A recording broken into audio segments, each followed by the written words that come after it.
La primera clase de obstetricia es acerca de aborto, que también, bueno, podría ser clase de ginecología como obstetricia, pero bueno, lo importante es que aquí lo vamos a ver y vamos a entender un poco del aborto, que es una patología muy frecuente que se ve con mucha frecuencia en la urgencia ginecológica, en la urgencia obstétrica, también en el poli. Hay mucha consulta en cuanto a sangrado al inicio del embarazo, dolor al inicio del embarazo, síntomas de aborto. Aquí con esto vamos a poder manejar conceptos acerca del aborto, de los síntomas de aborto, de los tipos de aborto que existen y poder darle un adecuado manejo a esto. Así que vamos a iniciar. Entonces, como generalidades, el aborto o los síntomas de aborto son la principal causa de sangrado durante el primer trimestre de la gestación. Esto genera gran angustia en la embarazada, en la familia, y nos va a dar una señal de alarma en cuanto a la viabilidad y al curso de esta futura gestación. De las embarazadas que presentan sangrado durante el primer trimestre, el 50% de estas, o sea, un gran número, van a experimentar una pérdida reproductiva temprana o un aborto espontáneo. Sangrado un poco con una cuantía moderada a severa. Sangrados leves pueden ser sangrado por la implantación, que ocurre entre las 5 y las 6 semanas de embarazo. Pero sangrados que son un poco más abundantes nos hablan de síntomas de aborto y que eventualmente hasta el 50% pueden terminar en un aborto espontáneo. Que quede claro que no existe una intervención médica efectiva que permita modificar el determinismo de una gestación actual. Por mucho que la gente pueda dar progiendo, indicar reposo absoluto, eso no va a ayudar si es que ya el determinismo va a ir a que este embarazo, esta gestación va a ir en aborto, porque normalmente las causas son otras, como anomalías cromosómicas, anomalías genéticas, que no se van a sanar con este tipo de intervenciones que pueden aplicar en ocasiones. Así que no existe ninguna intervención médica efectiva que permita modificar este determinismo. En cuanto a epidemiología, en Chile, más o menos 33.500 egresos al año se producen por pérdida reproductiva o aborto, o sea, un gran número. La mortalidad materna atribuible al aborto es 2 en 100.000 nacidos vivos. Es muy raro, rarísimo que una madre muera por un aborto. Antes sí era más común porque había muchos abortos sépticos debido a en las condiciones en las cuales se realizaban estos abortos y los bajos métodos de planificación familiar. Antes era más común tener mortalidad por aborto. Y el principal descenso en cuanto a la mortalidad por el aborto es la planificación familiar y el uso de formas seguras de interrupción del embarazo. Como definiciones, bueno, vamos a hablar primero de la pérdida temprana o aborto espontáneo del primer trimestre. Es el que ocurre antes de las 12 más 6 semanas de embarazo. Puede ser embarazo uterino, bueno, es por un embarazo uterino no viable, el cual puede ser por un huevo anembrionado, o sea, saco gestacional sin presencia de embrión, o un embrión presente dentro del saco gestacional, pero que no presente actividad cardíaca. Es un evento común durante la gestación, ocurre estando un 10% de los embarazos clínicos, ni siquiera los bioquímicos, sino que los embarazos ya clínicos, el 10% puede terminar en un aborto. El aborto espontáneo es la causa más común de pérdida del embarazo. En cuanto al embarazo, ya sea el primer trimestre, segundo trimestre, tercer trimestre, La causa más común de una pérdida de embarazo es por un aborto espontáneo, que da hasta el 80% de las pérdidas del embarazo. La principal causa del aborto espontáneo es debido a anomalías cromosómicas fetales, que se pueden dar hasta en el 50% de los casos. Los principales factores de riesgo para presentar un aborto son la edad materna avanzada. Ya por sobre los 35 el riesgo de tener un aborto aumenta, aumentando aún más a los 40 y mucho más a los 45 años. Y también el tener el antecedente de un aborto previo. Previo al aborto podemos tener síntomas de este, en los cuales destacan el sangrado vaginal escaso a moderado, asociado con un dolor cólico hipogástrico tipo contracción. El diagnóstico es basado en el cuadro clínico, o sea, este sangrado genital con presencia de contracciones uterinas, con la ecografía obstétrica, la cual nos muestra la presencia de un saco gestacional intrauterino con o sin embrión, con o sin latidos cardiofetales, y la medición de la beta-HCG. ¿Por qué es importante la medición de la subunidad beta? Debido a que con esto, cuando la beta-HCG está por sobre 1500 a 2000, ya deberíamos tener la presencia de un saco gestacional intrauterino. Si tenemos una beta en menor número, no nos va a aparecer nada en el útero todavía. Por eso es importante medirla para saber cuándo realizar la ecografía. Aparte de esto, un embarazo que va normal debiese tener un ascenso en la subunidad beta de al menos el 66% en 48 horas de diferencia. Si tenemos menos ascenso que este, podemos ir sospechando que hay algo raro en ese embarazo. Pudiese ser un embarazo ectópico o pudiese ser un aborto. Por eso estas tres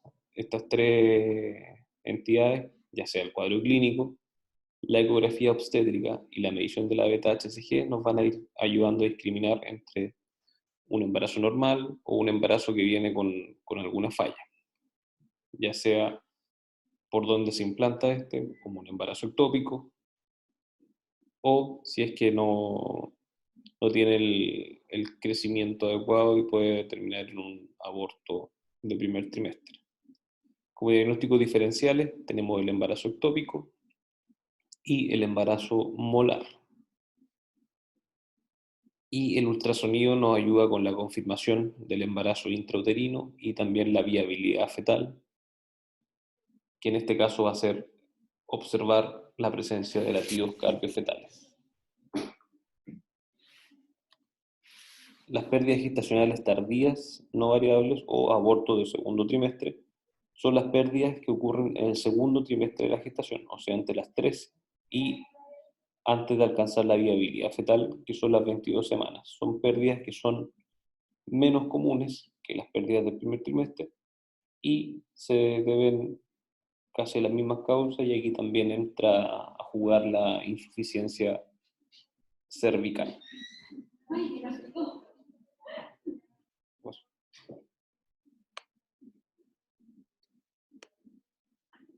Tenemos algunos hallazgos que no son diagnósticos de pérdida gestacional temprana y también algunos hallazgos que son sugerentes, que no nos realizan el diagnóstico. Dentro del hallazgo diagnóstico de pérdida gestacional tenemos longitud cefalonalga mayor a 7 milímetros y que no tengamos presencia de latidos cardiofetales. Se estima que sobre los 5.3 milímetros ya debiese existir presencia de latidos cardiofetales. Por eso, con una longitud cefalonalga mayor a 7 milímetros y en ausencia de latidos cardiofetales, se hace el diagnóstico. Un hallazgo sugerente, pero que no es diagnóstico, es un LSN menor de 7 milímetros y ausencia de embrión con latidos cardiofetales. Podemos esperar hasta los 7 milímetros entonces. También la presencia de un saco gestacional de más de 25 milímetros en ausencia de embrión. Eso es un diagnóstico de un huevo anembrionado. ¿Y qué nos hace sugerente, pero no diagnóstico? La presencia de un saco gestacional de 16 a 24 milímetros en ausencia de embrión. Otro diagnóstico es la ausencia de embrión con latidos cardiofetales a 2 semanas de una primera ultrasonografía que mostró un saco gestacional sin saco vitelino. O sea, si esperamos 2 semanas con la presencia de un saco sin saco vitelino, ya debiese presentar un embrión con latidos cardiofetales, o la ausencia de un embrión con latidos cardiofetales luego de 11 días de una primera ultrasonografía que mostró un saco gestacional con saco vitelino. Y hallazgos sugerentes pero no diagnósticos en la ausencia de embrión con latidos cardiofetales entre 7 a 13 días después de una primera ultrasonografía con saco gestacional vacío, o sea, sin saco vitelino, o la ausencia de un embrión con latidos cardiofetales luego de 7 a 10 días después de una primera ultrasonografía con saco gestacional con saco vitelino. También la ausencia de embrión después de más o 6 semanas desde la fecha de última regla, o la presencia de un saco vitelino aumentado de tamaño. Aquí consideramos un saco vitelino aumentado de tamaño, un saco vitelino mayor a 7 milímetros. Vamos a hablar ahora del manejo de esta pérdida reproductiva temprana, pero para eso vamos a dar algunas definiciones. Tenemos los síntomas de aborto. Es una embarazada que presenta contracciones uterinas dolorosas asociadas a sangrado genital, sin presencia de cambios cervicales. El aborto, esta consulta es muy frecuente en los servicios de urgencia. Pacientes antes de las 12 semanas que consultan por dolor, contracción uterina dolorosa y presencia de sangrado genital. Y uno al examen físico se percata que no tiene cambios cervicales, que tiene el saco gestacional intrauterino con el embrión. Hay que referir a las pacientes que son síntomas de aborto o también conocido como amenaza de aborto. El aborto en evolución son los mismos síntomas descritos que se asocian ya a modificaciones cervicales. En este caso, el embarazo tiene alta probabilidad de terminar en aborto. Es un episodio, pero es algo ominoso. Ya se ve que este va a terminar en un aborto finalmente, hay que advertirle a la paciente. Y está con los síntomas, está comenzando a tener cambios cervicales, lo más seguro que con esto vaya a terminar en una pérdida reproductiva. El aborto incompleto es una embarazada que ya presentó la pérdida, ya tuvo el aborto, sin embargo conserva restos ovulares en la cavidad uterina. ¿Cómo se hace el diagnóstico de esto? Con la presencia de un endometrio mayor a 15 milímetros. Con un endometrio mayor a 15 milímetros decimos que esto es una... Bueno, hay distintos paradigmas, hay distintos cortes, pero lo que mayormente se utiliza son los 15 milímetros. El aborto completo corresponde al caso en donde se ha producido la expulsión, previo a los síntomas, los signos, la dilatación cervical, y se produce la expulsión, y esta expulsión es completa del contenido uterino. O sea, este endometrio va a medir menos de 15 milímetros a la medición. El aborto retenido es la presencia intrauterina de un embrión sin latidos cardiofetales. El huevo embrionado es la presencia intrauterina de un saco gestacional vacío sin embrión. Sabemos que para que sea un huevo embrionado, este saco debe medir 25 milímetros en su diámetro. Y el aborto séptico, bueno, y el huevo embrionado se considera también como un aborto retenido finalmente. Y el aborto séptico es cualquiera de las anteriores que se va a asociar con fiebre de 38 grados Celsius en 2 tomas separadas por 6 horas. Se puede asociar a contracciones uterinas más dolorosas y con flujo genital purulento, y se incluye todo aborto con DIU asociado a fiebre.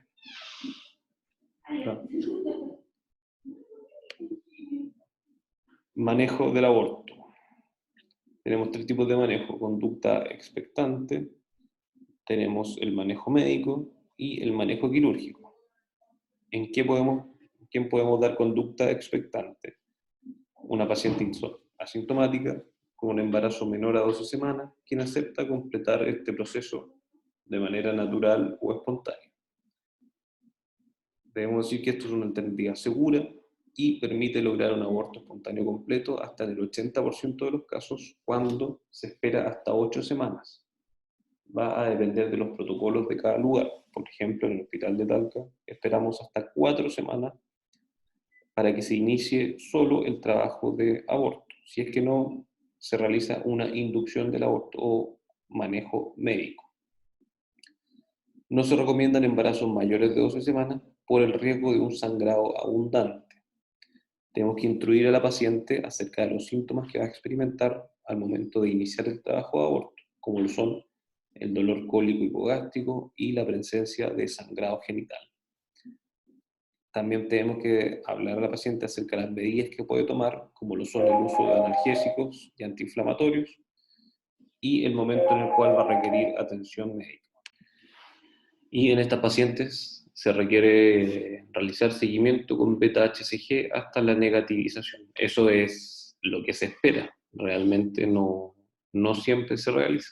Cuando llegan las pacientes, se toma la beta y algunas se toman cuando se va para ver que está descienda, pero no siempre se realiza el seguimiento con beta-HCG, lo cual sería lo apropiado debido al riesgo que pueda existir de un embarazo molar o de que no se hayan eliminado todos los restos.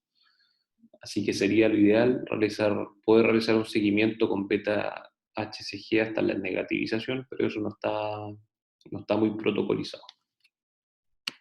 En cuanto al manejo médico, ¿en qué pacientes dar manejo médico? En pacientes que no desean manejo expectante o los que tienen gestaciones mayores de 12 semanas.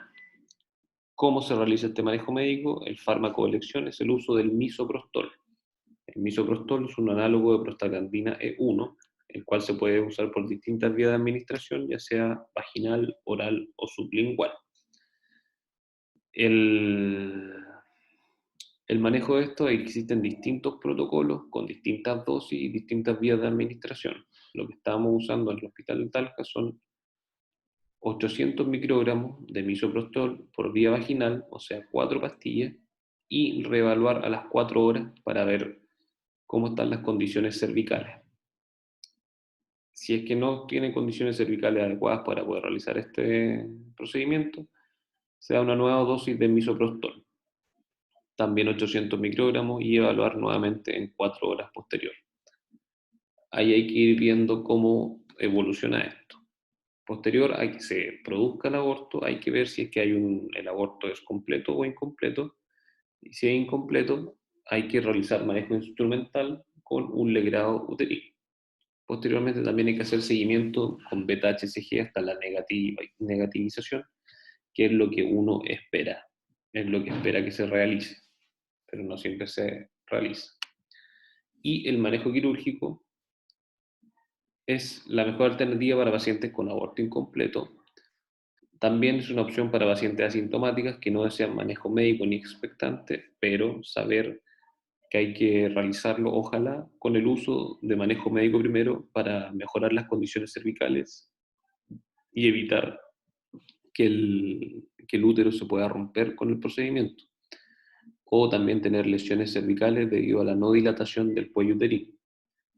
Dentro de las opciones quirúrgicas tenemos el legrado uterino con curetas o las aspiraciones endouterinas que también se pueden realizar. No existe evidencia que el uso de antibióticos disminuya el riesgo de infección. ¿Sí? Eso en cuanto al manejo quirúrgico del aborto. Normalmente lo que se realiza antes de las 12 semanas, manejo expectante, esperar 4 semanas y si es que no responde, se le hace manejo médico y ahí hay que ver si es que va a requerir o no manejo quirúrgico. A pacientes que no desean manejo expectante, manejo médico y con posterior sí o no manejo quirúrgico. El manejo quirúrgico no se da de buenas a primeras debido al riesgo que hay de lesiones cervicales o lesiones uterinas, pero hay gente que lo realiza, que sin importar hacen activo el manejo quirúrgico, pero hay que ir viendo entre cada paciente. Y embarazo mayores de 12 semanas, siempre realizar primero el manejo médico y posterior manejo quirúrgico.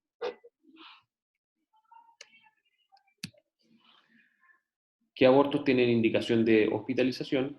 Los abortos inevitables, o sea, cuando ya está en trabajo de aborto franco y la paciente va a abortar, lo ideal sería hospitalizar para ir evaluando manejando el dolor. y evaluar si el aborto va a ser completo o incompleto para la necesidad o no de una instrumentalización quirúrgica. El aborto séptico también siempre se maneja hospitalizado por el riesgo de que pueda presentar alguna complicación como la sepsis e incluso la muerte. El aborto incompleto también para su posterior manejo quirúrgico, y el aborto retenido una vez que ya se cumplen las semanas que se espera que inicie y este no inicie. Siempre al inicio solicitar a las pacientes perfil hematológico, PCR, grupo y RH, por la necesidad de, si la paciente es RH negativo, poder evitar la sensibilización. En cuanto a las recomendaciones post-aborto, cuando embarazarse, no existen estudios de calidad que apoyen o justifiquen diferir un determinado tiempo para una nueva concepción post-aborto, ni tampoco hay beneficios en términos de reducir la incidencia de un nuevo aborto. Si la paciente se quiere embarazar al tiro saliendo de ahí, se pueden embarazar, no hay problema. No existe ningún estudio de calidad que apoye o que rechace diferir este tiempo.